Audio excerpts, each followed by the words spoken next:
All, இது முனிஸ்மஸ் channel. இன்றைக்கி வீடியோவில் 9th தமிழ் புக்கில் உள்ள இயல் 1 கவிதை பேழை தமிழோவியம் பார்ப்போம். இதை ஈரோடு தமிழன்பன் எழுதியிருக்காரு.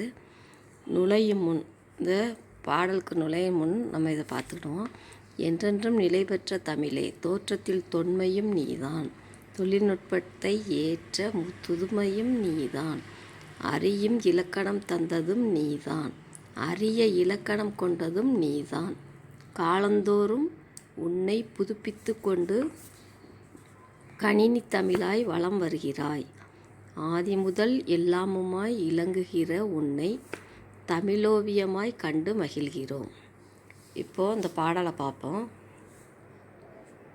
காலம் பிறக்கும் முன் பிறந்தது தமிழே, எந்த காலமும் நிலையாய் இருப்பதும் தமிழே, அகமாய் புறமாய் இலக்கியங்கள் அவை அமைந்ததை சொல்லும் இலக்கணங்கள், நிகரிலா காப்பிய பூவனங்கள் உன் நெஞ்சம் நடத்தட்டும் ஊர்வலங்கள், காலம் பிறக்கும் முன் ஏனில் விருட்டென கேட்டு வரும், நீதி ஏந்திய தீபமாய் பாட்டு வரும், மானிட மேன்மையை சாதித்திட குரல் மட்டுமே போதுமே ஓதி நட, காலம் பிறக்கும் முன். இதை நம்ம இன்னொரு டைமு ரீட் பண்ணணும். அதாவது இந்த ஃபஸ்ட்டு 2 லைனை, காலம் பிறக்கும் முன் பிறந்தது தமிழே, எந்த காலமும் நிலையாய் இருப்பதும் தமிழே.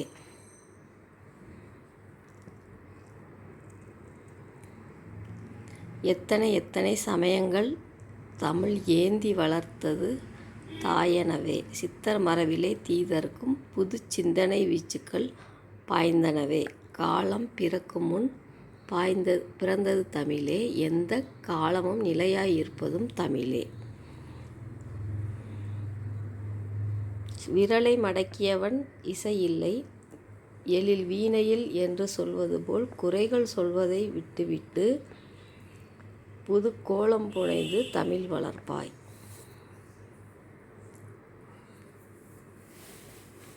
இப்போ இதில் உள்ள இலக்கண குறிப்பு பார்ப்போம். எத்தனை எத்தனை, விட்டு விட்டு. இப்போ எத்தனை எத்தனை தனித்தனி வேர்டாக பிரித்தாலும் மீனிங்ஸ் வருது. மீனிங் அது அடுக்கு தொடர். ஏந்தி வினையெச்சம், காலமும் முற்றுமை. அடுத்து பகுபத உருக்கள் இலக்கணம் பார்ப்போம். வளர்ப்பாய், வளர், அதை கமாண்டா ஆர்டர் படி சொல்கிற மாதிரி வளர் அப்படின்னு சொல்கிற மாதிரி ஃபஸ்ட்டு உள்ள வேர்டை பிரித்து எழுதிடணும். அதுக்கடுத்து மிச்சம் உள்ள லெட்டர்ஸ் எழுதணும். வளர், அதுக்கப்புறம் இருக்குது இப், அதுக்கப்புறம் பாய இப் ப்ளஸ் ஆய் அப்படின்னு எழுதணும்.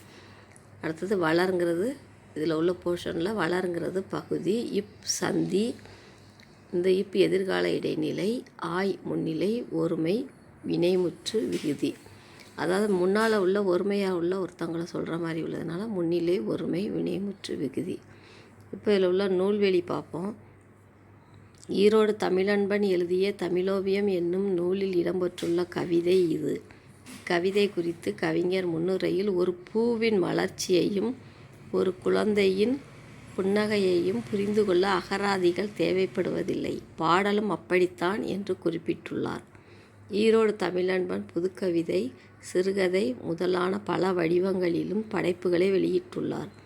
ஹைக்கூ, சென்ட்ரியோ, லிமரைக்கூ என புது புது வடிவங்களில் கவிதை நூல்களை தந்துள்ளார். இவரது வணக்கம் வள்ளுவ என்னும் கவிதை நூலுக்கு 2004ஆம் ஆண்டுக்கான சாகித்ய அகாதமி விருது வழங்கப்பட்டது. தமிழன்பன் கவிதைகள் தமிழக அரசின் பரிசு பெற்ற நூல். இவரது கவிதைகள் இந்தி, உருது, மலையாளம், ஆங்கிலம் உள்ளிட்ட மொழிகளில் மொழிபெயர்க்கப்பட்டுள்ளன. அடுத்து தெரிந்து கொள்வோம். இனிமையும் நீர்மையும் தமிழனல் ஆகும். இது உள்ளது பிங்கள நிகண்டில். யாமறிந்த மொழிகளிலே தமிழ்மொழி போல் இனிதாவது எங்கும் காணும். இதை சொல்லியவர், இந்த பாடலை எழுதியவர் பாரதியார். அடுத்த தெரியுமா பார்ப்போம். உலக தாய்மொழி நாள் பிப்ரவரி 21. தமிழை ஆட்சி மொழியாக கொண்ட நாடுகள் இலங்கை, சிங்கப்பூர்.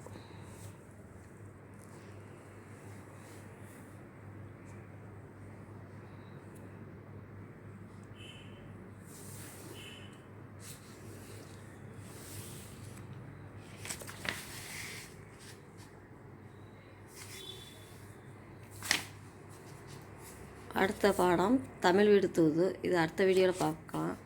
இந்த முனிஸ்மஸ் சேனலை சப்ஸ்கிரைப் பண்ணிடுங்க. Thank you all.